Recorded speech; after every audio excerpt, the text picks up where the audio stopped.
हमारे साथ हैं सूफी मोहम्मद कौसर हसन मजीदी। कांग्रेस कह रही है मजीदी साहब यूसीसी को लेकर के कि बीजेपी डाइवर्जन का पॉलिटिक्स कर रही है, पोलराइज करेगी, इसीलिए यूसीसी लेकर के आ रही है बीजेपी।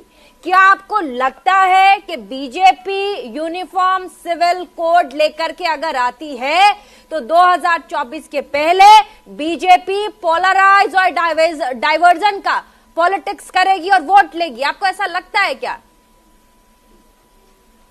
जी धन्यवाद प्रीति जी। एक शेर मैं कहना चाहता हूँ, बोलिए। उसके बाद आपकी बात कहूंगा और उम्मीद है कि हमारी पूरी बात आप सुनेंगे। बिल्कुल सुनेंगे सर, बोलिए। उनका जो काम है वो अहले सियासत जाने, मेरा पैगाम मोहब्बत है जहाँ तक पहुँचे। हम लोग यहाँ पर जो बैठे हुए हैं, मैं और मेरा पूरा संगठन खानका एसोसिएशन इस मुद्दे पर लगातार काम कर रहे हैं और हमारा उद्देश्य ये है कि देश में किसी भी तरीके से राष्ट्रीय एकीकरण स्थापित हो। समान नागरिक संहिता एक ऐसा बिंदु है जिस पर कई सालों से, आज मैं एक डॉक्यूमेंट पढ़ रहा था, आरिफ मोहम्मद खान साहब जब केंद्र सरकार में मंत्री थे तो उन्होंने शाहबानो प्रकरण पर ही केंद्रीय मंत्री पद से इस्तीफा दिया था। एक राष्ट्रवादी व्यक्ति जो राजनीतिक रसातल में चला गया। मैं उसी परंपरा को मानने वाला हूं। देखिए, ये बड़ा ज्वलनशील मुद्दा है जिसके कारण हिंदू मुस्लिम में विवाद उत्पन्न होता है।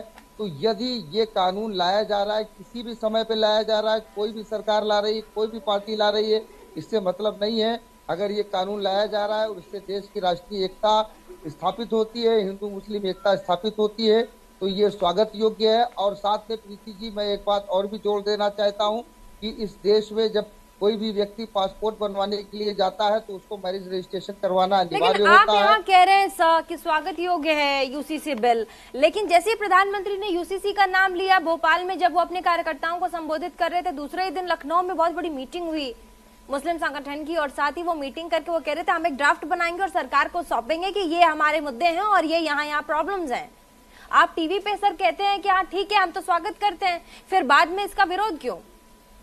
देखिए, ऐसा है ना कि कोई भी अपना सुझाव दे, ये उसका कॉन्स्टिट्यूशनल राइट है। लेकिन आप जितनी बात बता रही हैं कि जिन्होंने मीटिंग करके प्रस्ताव पारित किया वो सारे मुसलमानों के रहनुमा नहीं है। वो सारी मुसलमानों की आबादी के 7 या 8% आबादी जो वहाबी देवबंदी अहले हदीस है, उनके वो रहनुमा है, उनका वो अपना बोर्ड है। वो सारे मुसलमानों के रिप्रेजेंटेटिव नहीं है, उनकी आवाज को सारे मुसलमानों की आवाज नहीं माना जा सकता। ठीक है, बहुत हमारे पास मुस्लिम स्कॉलर बैठे हैं, सबसे पहले उनके पास जाती हूँ। सर, आपने सुना संजीत कुमार जी हैं, नेता हैं कांग्रेस के। क्या आपको लगता है, उन्होंने कहा कि ये जो यूसीसी बीजेपी लेकर आ रही है उनका एक ही टारगेट है कि हम हिंदू मुसलमान इन सब में लोगों को बांट दे। लेकिन मेरा ये कहना है कि अगर आप यूसीसी लेकर के आते हैं तो एक देश एक कानून के तहत आपकी प्रॉब्लम सॉल्व हो जाएगी।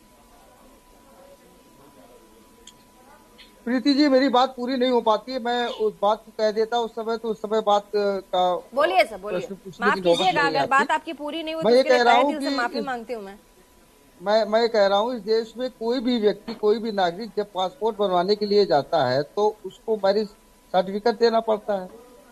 इसके अलावा बहुत सारी ऐसी चीजें, जैसे सरकारी नौकरी में कोई मुसलमान नौकरी करने जाए या कोई भी जाए तो उसको एफिडेविट देना पड़ता है कि हम दूसरी शादी नहीं करेंगे या हमारी किसी की नहीं। तो अधिकतर चीजों में जब समान रूप से चीज चल रही है और अगर वैसी चीज को कोडिफाई कर दिया जाए, कोडिफिकेशन अगर उसका कर दिया जाए, सिर्फ इसलिए कि एक देश एक विधान एक निशान की बात हो, तो इसमें बुराई की क्या बात है? उसमें हिंदू मुस्लिम की बात कहाँ से आ जाती है? अरे भाई, जब इस देश में सुप्रीम कोर्ट ने राम मंदिर पर फैसला दिया तो सारे मुसलमानों ने, मैं 1-2 की बात नहीं करता हूँ, जिनका काम ही सियासी रोटी सेकना है, बाकी देश के आम मुसलमानों ने उसका पूरा समर्थन किया। 370 हटाया गया, देश के सारे मुसलमानों ने उसका समर्थन किया। तो जब सारी चीजों पर सारी बात हो रही है तो एक मुद्दा जो देश को, और आज से नहीं है, जब संविधान बन रहा था तभी ये बात कही गई थी कि उसको लागू किया जाएगा। अब कोई सरकार किस समय पे लागू करती है तो ये राजनीतिक दल है, एक दूसरे से सवाल जवाब करें, ये उनका अधिकार है।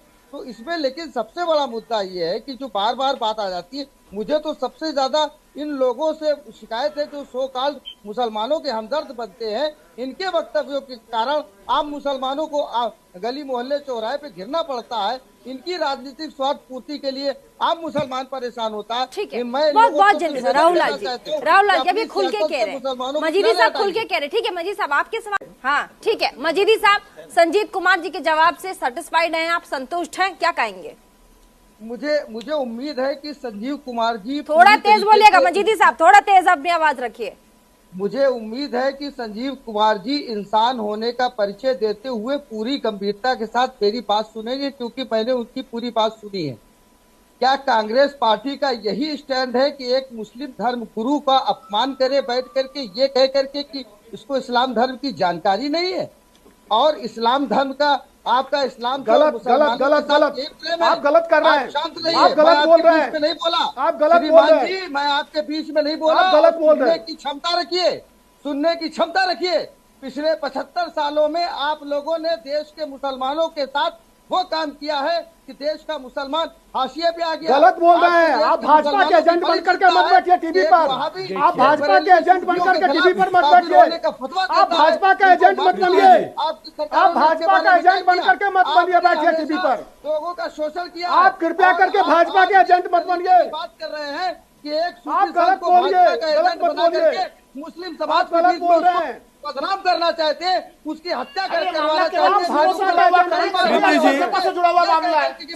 ये मामला इसमें देखिए ऋषभ तिवारी, प्रीति जी विरोध में ईसाई है, इसके विरोध में राहुल जी, ऋषभ जी को, दूसरे राहुल जी ऋषभ जी को बोले, ऋषभ जी बोलिए। प्रीति जी देखिए, एक बात मैं स्पष्ट कर दे रहा हूँ, एक हमारे धार्मिक स्कॉलर बैठे हुए हैं, उनको ये भाजपा के एजेंट बता रहे हैं। ये वही लोग हैं जो कभी ऑस्ट्रेलिया के पीएम को भी एजेंट बताते हैं, कभी अमेरिका के पीएम को भी एजेंट बताते हैं। अगर कोई इंसान किसी को इतना प्रभावित कर देता है तो आपको उनकी टैलेंट को सलाम करना चाहिए, आपको गर्व होना चाहिए कि आपके देश में ऐसा नेतृत्व है जो पूरे देश को अपने आप से जोड़ लेता है। और आप छाती पीट रहे हैं सर, घबराइए मत। और दूसरी बात, मुझे लगता है कांग्रेस कंफ्यूज्ड है, कंफ्यूज उनकी बातों में नजर आ रहा है।